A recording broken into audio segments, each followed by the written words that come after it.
Well, the lawyers representing the family of Lindani Myeni have released never-before-seen camera footage that they believe confirms the narrative that he went to the wrong address in search of a Hindu temple in Hawaii and that he posed no threat to anyone.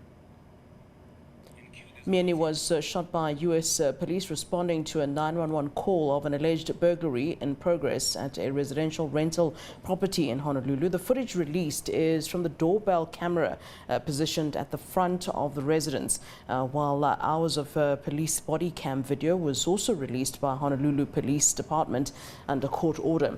Attorney Jim Bickerton says that they're still analysing the bulk of the footage, but that the doorbell video provides further context to the events that led to his death. All right, let's talk more on this. We're joined by Sherwin Bryce-Pease. He's, of course, been following the story for us, joining us from New York. Very good afternoon to you, Sherwin. Of course, we've seen the video, the new video footage evidence that we hadn't seen before. What in the main does the Myeni family lawyers believe this newly released, never-before-seen video tells us about that fateful evening on the 14th of April in Honolulu? Flo, it's a direct repudiation of the narrative that has emerged from the Honolulu Police Department, particularly at the beginning of this investigation, where they talk about how their officers were responding to a burglary in process. We've all heard the 911 call where you hear this woman frantically talking about her interactions with the late Lindani Myeni. But what this video now shows us is a very calm demeanor. It's not the nighttime body cam footage that we have only been privy to at this point. There are bright lights. You see Lindani arriving, taking his shoes off, following these people into what the lawyers believe he thought was a temple. Let's talk a little bit about the temple, right? There is a temple right next door in the same area, on the same road, with the same similar portico curve. So their narrative, certainly from the defense attorneys, from the Myeni family attorneys, is that he confused this home for a temple. It's a question I asked Jim Bickerton in an interview I did with him earlier. I asked him specifically what this video is showing us, and this was his response, Flo. To us, it confirms what we always knew, which is Lindani believed he was visiting a temple. He's wearing his umkele. He takes off his shoes. You see all of that. You see his approach. He introduces himself. You can hear him say hello as he walks in the door. The woman has confirmed that he said he's Lyndon from South Africa. The video shows us that he left within less than 40 seconds and apologized. As he left, though, he heard a strange thing happening, which is the woman announcing to someone who I guess he wouldn't know who she was talking to, but she's pretending to phone someone saying, hello, someone just broke into my house, which is very scary words to hear if you've just mistakenly visited the wrong property. Very scary words to hear if you've just mistakenly visited the wrong property. Jim Bickerton also tells me, Flo, that they had to subpoena that Ring doorbell footage. Essentially, it's a doorbell that has a video camera on and records people delivering packages, and that's, you know, in terms of securing things like that. They had to subpoena that doorbell footage from the Honolulu, the city of Honolulu, and by virtue of that, the Honolulu Police Department, that refused to release this upon their requests for that footage. And it really does dispel any narrative that this was an aggressive burglary that was in progress when police arrived. So that video. Sherwin, you've mapped out the sequence of the video that the lawyers just released. Take us through your step-by-step summary of what that now video tells us. Yeah, I went through. It's about 6.5 minutes long of the video, so it's difficult for us to play everything. So I just wanted to give our viewers a summary of what this video shows us. Yeah. At the beginning of the video, you have a shot of the driveway, the portico entrance to this residential temporary transit property where people rent rooms from time to time. Two cars pull up into the driveway. It's late at night. You see lights turning off, and then you hear the alarm of one of the cars engaged. The couple arrive at the front of the doorway, and the woman looks back with Lindani walking behind her. She sort of looks back at him. He then pauses. He's not too concerned about what they're doing and takes his shoes off, and he's wearing the traditional Zulu headdress, the mkele. The woman pauses at the door, looks back at Lindani. They go into the house, and he follows them in. So the narrative is from the Myeni attorneys is he thinks he's going into a temple.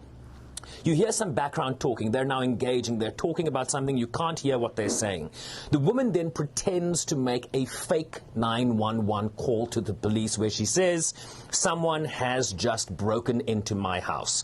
Lindani is then, remember this is the doorbell video, Lindani is then seen stepping outside the front door, looking back into the doorway as she is describing on the fake call how someone has broken into the house. Remember, this is not her home. She is renting, she and her husband are renting a room in this residential property. Ms. Wang continues to say he's standing outside the house while she's on this fake call. The video then times out flow. Then, when the video returns, it plays audio of her making the real 911 call, which we've had access to before. He says he's Lyndon from South Africa. She speaks English is not her first language, so obviously doesn't hear the pronunciation correctly.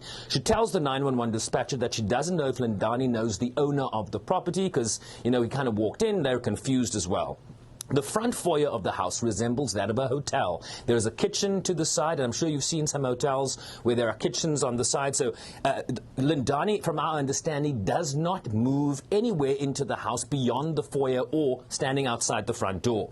The 911 dispatcher asks the woman on the call whether the Lindani has weapons in his hand. Does he have a gun, a knife, a bat, or a stick? She responds no. Then, as the doorbell video resumes with Lindani exiting the house, turning back to speak to the doorway, he says to those people, "What's wrong?" The female is heard saying, "Who are you?" Lindani says, I'm sorry, I know you guys though." And he asks for some reason to see someone's phone. "Can I see your phone?" he says.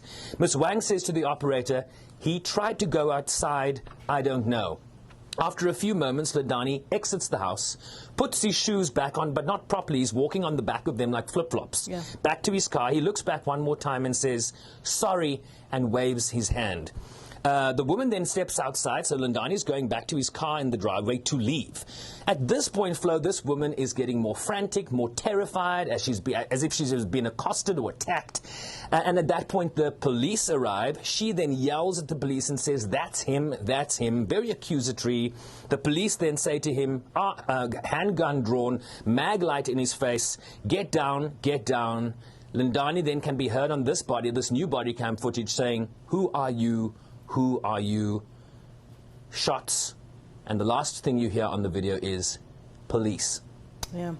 Well, clearly, Sherwin, this Ms. Wang's demeanor was quite critical to how the police ended up responding. It appears to be, a complete overreaction from the parts that I managed to see and hear that led to the police driving up to that property, guns drawn, and of course resulting in a struggle and then Mr. Myeni's untimely death. Have the Myeni family attorneys been able, or anyone really been able, to speak to that couple that essentially initiated this whole saga?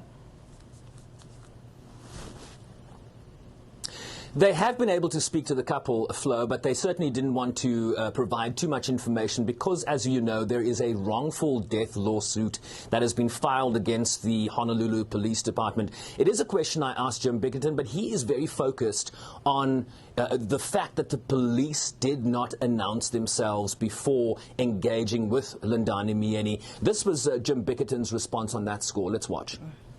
It's important because all of us remember the scene where the police officer is hiding behind a very powerful flashlight coming towards Lindani from the house with the woman screaming in the background. And Lindani approaches him And we now know from the better quality sound, we could hear it before, but you can clearly hear it now. As Lindani struggles with the man, Lindani says, "Who are you? Who are you?" What led to that moment? What had gone on before that? Why would Lindani think he was in danger, besides the obvious fact that there's an unknown man with a woman behind him screaming, pointing a gun and a flashlight at him? And from the video flow that the attorneys have released, the police only announced themselves after they have already shot Lindani. We don't know if he died immediately at that point, at which point did the police then render aid. This is all part of that wrongful death lawsuit, and of course critical to that will be the demeanor of Miss Wang and the hysteria which she represents on that call to the 911 dispatcher that would have then informed the dispatcher's conversations with police that was being sent out to the property. We also understand from Jim Bickett and Flo that they still haven't received information about the identity of the police officers, their personnel files, the dispatcher conversations with police as she is instructing them as to what to do. But critically, that call and the frantic nature of that woman, despite Lindani leaving her property, she escalates the situation, doesn't want him to leave apparently, and points him out to police in such an aggressive way that it's difficult. It certainly informs the behavior of the police on that night as well. Yeah, and speaking of, critical issues, that must be quite a critical issue that the attorney is working on, the fact that they identified themselves after the fact, after they shot him. And you talk about this investigation. There is, of course, that police investigation that remains open. Also, an independent investigation led by the Honolulu prosecuting attorney. Do we have any information on how close we might be at the stage to a conclusion in those two probes?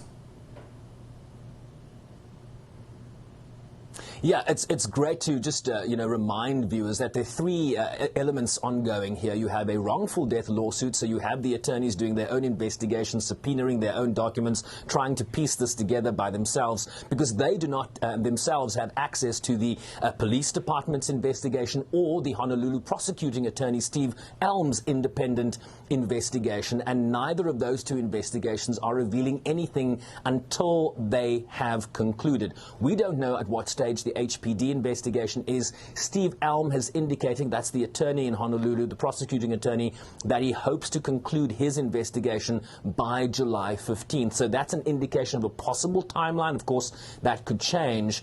But what we have today is the work that is being done by the Myeni family attorney by virtue of the subpoenas of certain video materials that the city of Honolulu, Hawaii, refused to give to them without that subpoena. So there's a battle going on between the two sides here, but of course what's going to be critical is what the HPD investigation decides as to whether there's any degree of necessity to charge these officers with any crimes, but also an independent prosecutor that is also looking at the circumstances of that night on April 14th in Hawaii. All right, Sherwin, thank you so very much for that in-depth report and really bringing us up to speed with this case that has, as you know, a great interest here back home in South Africa. Many thanks to you for that report.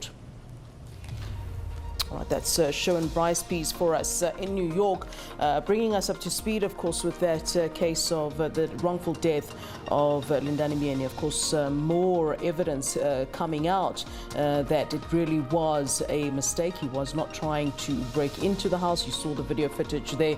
We'll certainly be staying on that story throughout our later bulletins.